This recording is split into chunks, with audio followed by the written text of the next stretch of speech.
وسلام على عباده الذين اصطفى أما بعد أعوذ بالله من الشيطان الرجيم بسم الله الرحمن الرحيم فبما رحمة من الله لنت لهم ولو كنت فظا غليظ القلب لانفضوا من حولك سورة آل عمران. عن أبي درداء رضي الله عنه قال قال رسول الله صلى الله عليه وسلم ما من شيء أثقل في ميزان المؤمن يوم القيامة من حسن الخلق وإن الله يبغض الفاحش رواه الترمذي.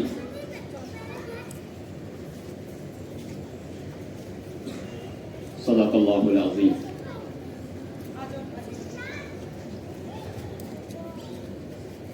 سب سے پہلے میں شکریہ ادا کروں اپنے پرنسپل صاحب اور اسٹاف کے ممبران حضرات کو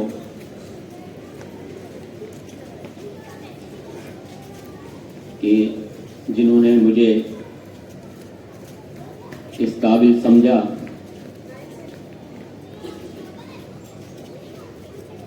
کہ میں آپ کے سامنے کچھ لب کشائی کروں. اس کے لیے آپ سبھی حضرات کا شکریہ ادا کرتا ہوں. عزیز طلباء و طالبات، السلام علیکم ورحمۃ اللہ وبرکاتہ. سب سے پہلے میں نے سورہ آل عمران کی ایک آیت آپ کے سامنے تلاوت کی ہے جس میں رب العزت فرما رہے ہیں اللہ کے حبیب صلی اللہ علیہ وسلم سے کہ اللہ نے اللہ کی رحمت سے آپ ان کے لیے نرم دل ہو گئے، اور اگر آپ سخت مزاج ہوتے اور سنگ دل ہوتے تو یہ آپ کے گرد سے منتشر ہو جاتے.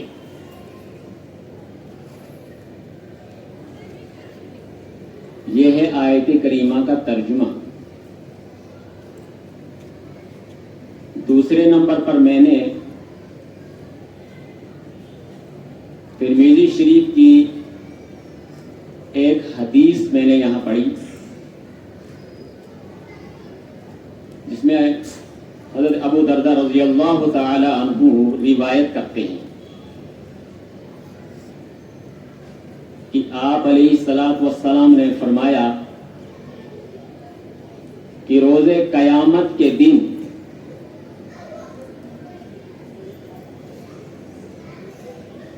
مومن کے ترازو میں سب سے زیادہ جو وزنی چیز ہوگی وہ حسن اخلاق ہوگا، اور میرا موضوع بھی آج یہی ہے، حسن اخلاق.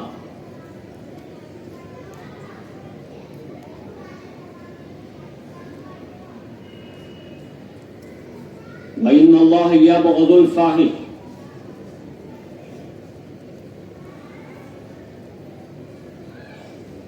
تو مومن کے ترازو میں سب سے زیادہ جو چیز وزنی ہوگی وہ ہے حسن اخلاق، اور اللہ کو سب سے زیادہ ناپسند چیز کیا ہے؟ وَإِنَّ اللَّهَ يَبْغِضُ الْفَاحِشَ. گالی گلوچ، فاحش، بے حیائی، یہ اللہ رب العزت کو سب سے زیادہ ناپسندیدہ عمل ہے. جو آج سارے انسانوں کے لیے جو معاشرے میں دیکھا جا رہا ہے تکیہ کلام بن چکا ہے. گالی گلوچ کے بغیر کوئی بات زبان سے نکلتی ہی نہیں. یہ بے حیائی کی انتہا ہے. ایسی غلیظ حرکات سے اپنے آپ کو بچانا بے حد ضروری ہے.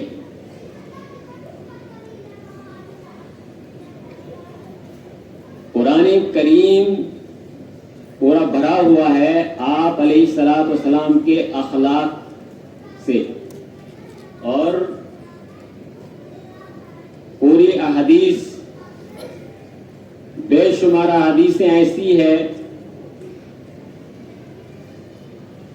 جس میں اللہ کے حبیب صلی اللہ علیہ وسلم نے امت کو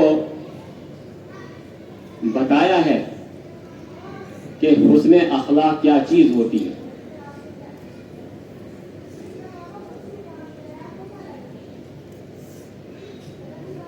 اللہ کے حبیب صلی اللہ علیہ وسلم کو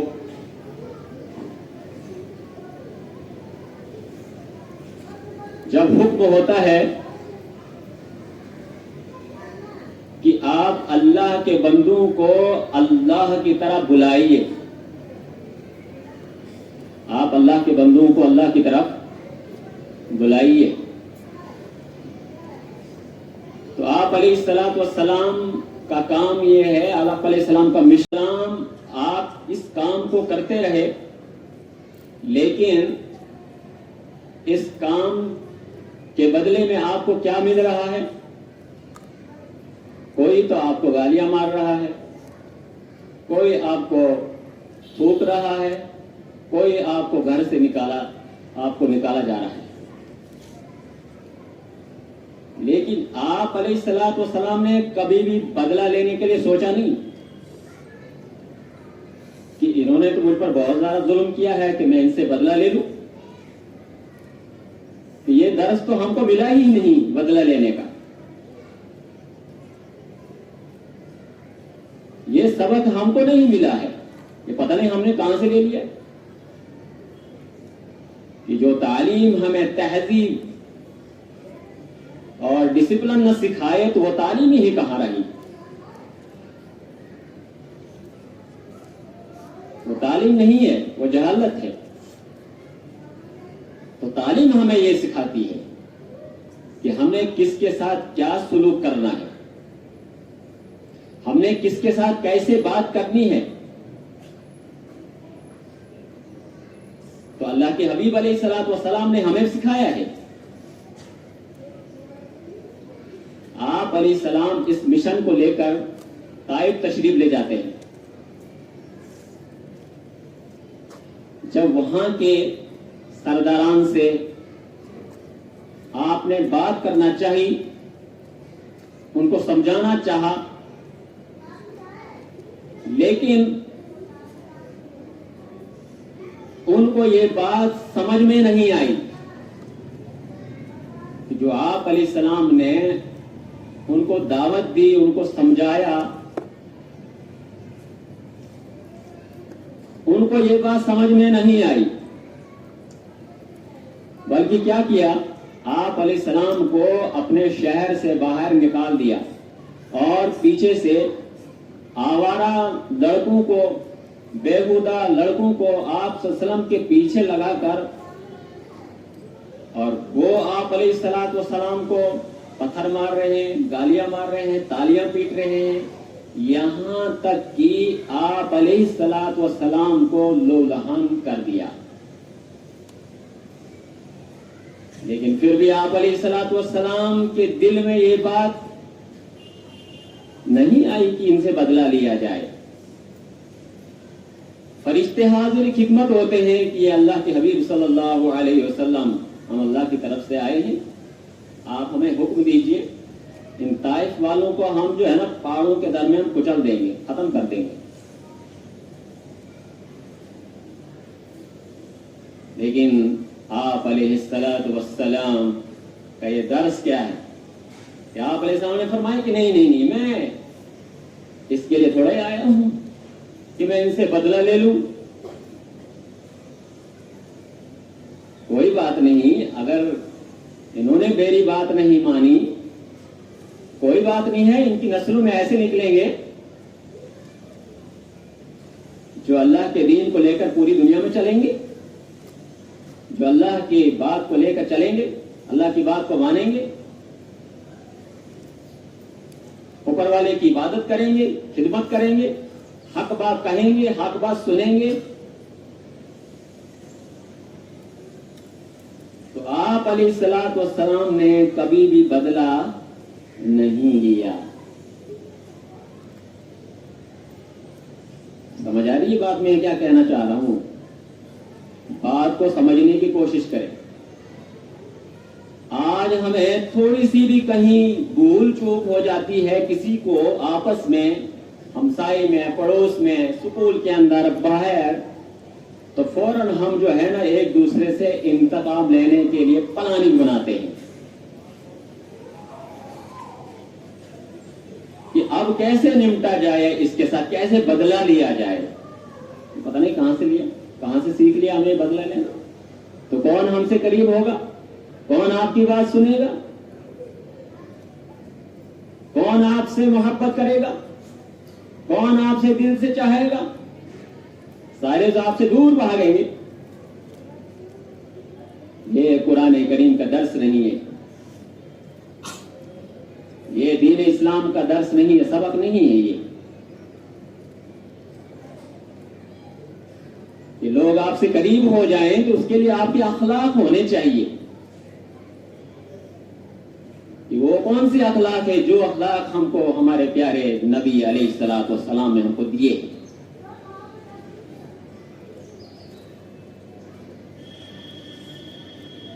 کہ امت کی اصلاح ہوگی، کہ امت کی اصلاح ہوگی کیسے؟ کہ میرے طریقے پہ ہوگی کہ نہیں، طریقہ وہی چلے گا جو طریقہ ہم کو پیارے نبی حضرت رسول اکرم صلی اللہ علیہ وسلم نے دیا ہے. اس نقش قدم پر چلیں گے. میری اور آپ کی اور ساری امت کی اصلاح ہوگی. اگر ہم اپنے طریقے پہ چاہیں گے اصلاح کرنا تو اصلاح نہیں ہوگی، معاشرہ بگڑ جائے گا.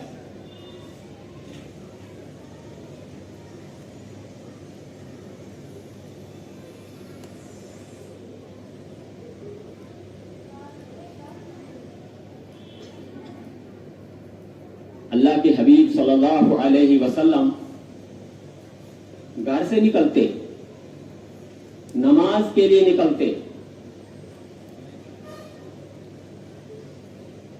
راستے میں ایک گھر پڑتا ہے، اس گھر کے اوپر سے آپ علیہ الصلوۃ والسلام کو کچرا ڈالا جا رہا ہے. آپ علیہ الصلوۃ والسلام کے راستے میں کانٹے بچھائے جا رہے ہیں. یوں آپ علیہ السلام کا مکان ہے، یوں راستہ نکل کے آتا ہے، یہاں وہ مکان ہے، آج بھی وہ مکان ہے، بہت بڑی بلڈنگ ہے. اس کی طرف آنکھ اٹھا کر نہیں دیکھا کہ آپ یہ کیا کر رہے ہیں. کبھی بھی ایسی ترچھی نگاہوں سے اس کی طرف نہیں دیکھا آپ علیہ السلام نے. ہم کہاں جا رہے ہیں؟ ہم دیکھیں، ہم سیرت کو پڑھیں، ہم حدیث کو کھول کے دیکھیں ہم کیا کر رہے ہیں اور کہاں جا رہے ہیں. آپ علیہ السلام اپنے کام سے نکل جاتے. کچھ ٹائم کے بعد کہ آج کیا بات ہے کہ کوئی کچرا نہیں پھینکا جا رہا ہے، کوئی کچھ نہیں، کیا بات ہے؟ آپ علیہ السلام نے پوچھا بھائی لوگوں سے کہ بھائی وہ نظر نہیں آ رہی، کچھ کیا بات ہے، وہ کہاں چلے گئی؟ تو پتہ چلا کہ لوگوں نے بتایا کہ وہ بیمار ہو چکی ہے، گھر کے اندر وہ بیمار ہے، گھر کے اندر ہے. اب تو خوش ہونا چاہیے، جیسے آج ہم خوش ہو جاتے ہیں نا. اگر آپ کو کوئی تکلیف پہنچا رہا ہے کہ اگر اس کو کوئی تکلیف پہنچ گئی تو آج مزہ آ رہا ہے، آج بدلہ لیا جا رہا ہے. دیکھا کیا ہوتا ہے سب آنے کا نتیجہ؟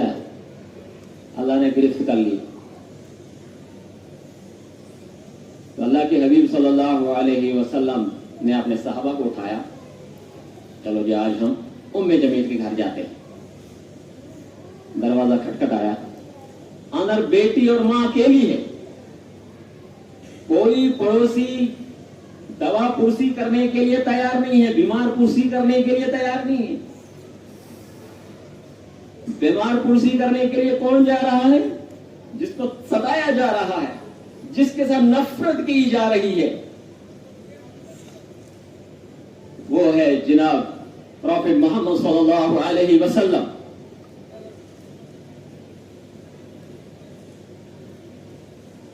آپ علیہ السلام دروازہ کھٹکھٹایا, اندر سے آواز آئی کہ کون؟ کہ محمد. دروازہ نہیں کھول رہے, اندر ڈر گئے ہیں, اندر ڈر گئے ہیں کہ آج محمد بدلہ لینے کے لیے آئے ہیں. بیٹی اپنی ماں کو کہہ رہی ہے کہ آج محمد بدلہ لینے کے لیے آئے ہیں, اب ہم کیا کر سکتے ہیں؟ ام جمیل بیڈ سے چپکی ہوئی ہے, بستر سے چپکی ہوئی ہے, اوپر اٹھ نہیں سکتی ہے. آپ علیہ السلام باہر کھڑے ہوئے ہیں, دروازہ کھٹکھٹایا جا رہا ہے. بہرحال ماں نے اجازت دی کہ بیٹی دروازہ کھولو, کوئی بات نہیں آنے دو. آپ علیہ السلام اندر آئے,